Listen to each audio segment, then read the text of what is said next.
매일 성경 묵상을 돕는 해설 가이드입니다. 안녕하세요. 묵상 코치입니다. 함께 읽고 나눌 말씀은 신명기 21장 1절에서 19절까지 말씀입니다. 12장부터 26장까지는 신명기 법전이라 불리며 율법의 요구사항을 구체적으로 어떻게 적용할지를 다루고 있습니다. 올바른 예배는 이스라엘의 신앙과 삶의 근간으로서 하나님의 말씀과 방식을 따라 예배해야 했습니다. 1절에서 7절입니다. 1절에서 7절은 약속의 땅에 언약의 질서를 확립하기 위한 기본 규정에 대한 내용입니다. 모세는 이제 그들이 지켜야 할 법들을 12장을 시작으로 26장까지 장황하게 풀어냅니다. 그 땅에 들어가면 가장 먼저 그들이 할 일은 그 땅의 곳곳에 설치된 우상의 제단을 파멸하고 그곳의 각종 우상물, 곧 주상과 아세라상과 조각신상 등을 부수고 불사는 일입니다. 높은 산과 언덕, 그리고 무성한 나무 아래와 같은 이방의 성소와 제단에 대한 이러한 묘사는 가나안의 지방 제2처소들은 대체로 돌이나 벽돌로 지은 건축물이라기보다는 옥의 제2시설이라는 것을 보여줍니다. 2절의 긴 명령문은 히브리 원문으로 명령법 동사인 파메라라가 가장 앞에 등장하면서 시작됩니다. 이것은 3절의 연쇄적 명령인 헐라, 깨트리라, 불사르라, 찍으라, 멸하라로 이어집니다. 이방 신들의 제단을 비롯하여 그곳에 세워진 주상, 아세라 목상, 조각된 신상 등을 부수고 찍어내고 불살해야 합니다. 그리하여 그 우상의 이름들을 지워버려야 하며 5절에서 보듯이 오직 그 땅의 하나님 이름만 남아야 합니다. 이것은 뒤에서 논의할 여호와 예배의 중앙 성소화를 위한 강력한 조치입니다. 하나님께서는 합법적인 예배 장소로 지정하십니다. 사람들이 지정한 곳은 불법적인 장소이며 단지 그들이 만든 신들을 섬기는 우상의 신전일 뿐입니다. 모세는 그곳을 단지 여호와께서 모든 지파 중에서 택하신 곳이라 부를 뿐 특정한 곳을 적시하지 않습니다. 하나님께서는 모세를 통해 자신이 지정한 그 장소, 곧 성소에 자신의 이름을 두며 또한 자신이 거기에 거할 것이라 말씀하십니다.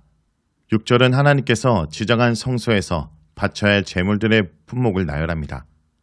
그것들은 먼저 희생 제물들이며 이어서 11조와 거제, 그리고 서원제와 낙헌제, 또한 소와 양, 첫 태생들입니다. 번제와 제물의 정확한 번역은 번제와 희생제입니다. 많은 학자들이 이것을 번제와 화목제로 보면서 나중에 레위기에서 신설되는 속죄제와 속건제는 포함되지 않는다 말합니다. 그러나 앞선 책들의 내용을 뭉뚱그려 표현하는 것이 특징인 신명기에서는 번제와 희생제는 모든 희생 짐승의 제물들을 가리키는 총칙어법으로 볼 수 있습니다. 이 견해는 이어지는 품목들에서 별도로 서원제와 낙헌 예물이 등장한다는 점에서 지지를 받습니다. 서원제와 낙헌제는 다름 아닌 하목제의 품목들이기 때문입니다. 아마도 이것들은 공동체의 나눔을 강조하는 신명기에서 특히 중시되는 제사이기 때문에 뒤에 별도로 나열된 것으로 보입니다. 11조와 거제 또한 지정된 성소에 올라가 바쳐져야 합니다. 거제는 사실 손을 올리는 동작으로 바치는 제물이란 뜻이 아니라 단순히 성전에 올려 바치는 봉헌물, 곧 자원에서 가져온 곳으로 다양한 종류의 봉헌물들이 여기에 포함됩니다. 서원의 하목제는 서원 기도가 응답된 후 자신이 하나님께 약속한 서원을 이행하기 위해 바치는 감사의 제물이며 낙헌의 하목제는 특별한 감사할 일이 없음에도 순전히 자원에서 바치는 감사의 제물입니다.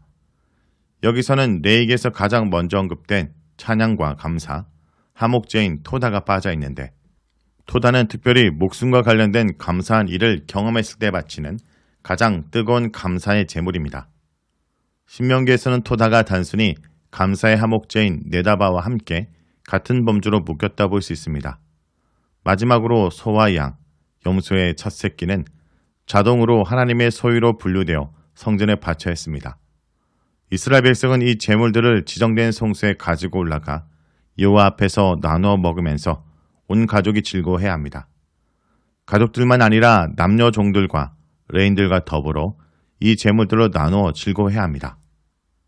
다음은 8절에서 19절입니다. 8절에서 19절은 함께 즐기는 예배에 대해서 말합니다. 모세는 너희 소견대로 여호와의 제단이라 불린 곳에서 봉헌물을 바치는 간행을 중단해야 한다고 말합니다. 그들은 성막이 아직 없던 이집트에서 오래도록 그런 전통을 유지해왔을 가능성이 있습니다. 성막이 완성된 직후 반포된 레위기는 17장에서 그런 사적인 제단의 불법적 운영을 강력히 금지하고 경고하고 있습니다. 그것은 가나안의 거짓 신들과 그들의 우상들을 따라갈 큰 위험을 동반합니다. 그래서 모세는 다시 한번 조상들의 오랜 간행을 금지하면서 지정된 성소에서만 그런 제물을 드려야 한다고 가르치는 것입니다.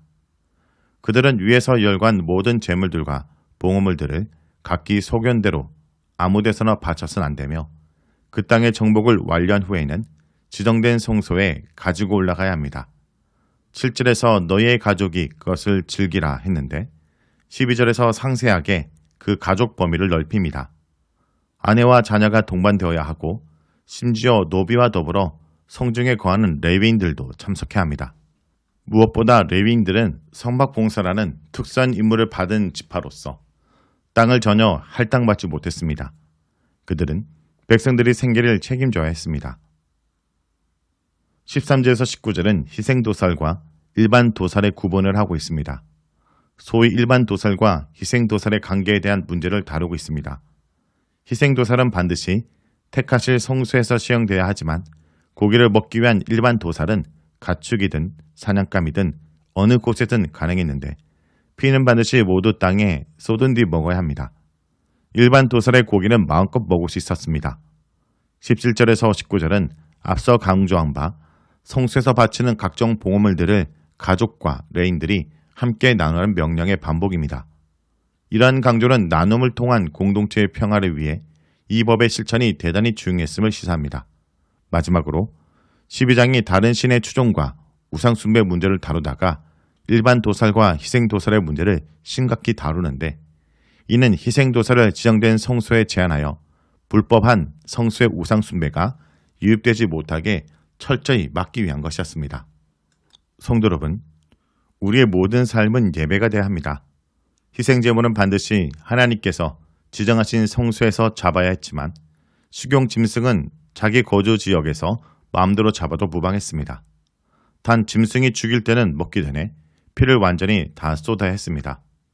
이것은 생명이 본질적으로 하나님께 속해 있음을 강조하며 생명을 존중하는 것입니다. 교회뿐만 아니라 가정 역시 하나님을 공경하고 사랑하며 섬기는 장소가 되어야 합니다. 주님은 우리의 주일 예배만 관심이 있으신 것이 아니라 주중에 우리의 일상생활에서도 관심을 두십니다. 신앙생활은 주일날 교회에서 예배드림으로 끝나는 것이 아니라 생활, 신앙이 되어야 된다는 것을 잊지 않길 기도합니다. 말씀을 놓고 기도하겠습니다. 주님, 세상의 사고방식에 물든 혼합주의 신앙 요소들을 잘 분별하고 따르지 않게 하여 주시옵소서. 오늘도 하나님의 백성으로 이 세상 가운데 구별되게 살게 하여 주시옵소서. 예수님의 이름으로 기도합니다. 아멘.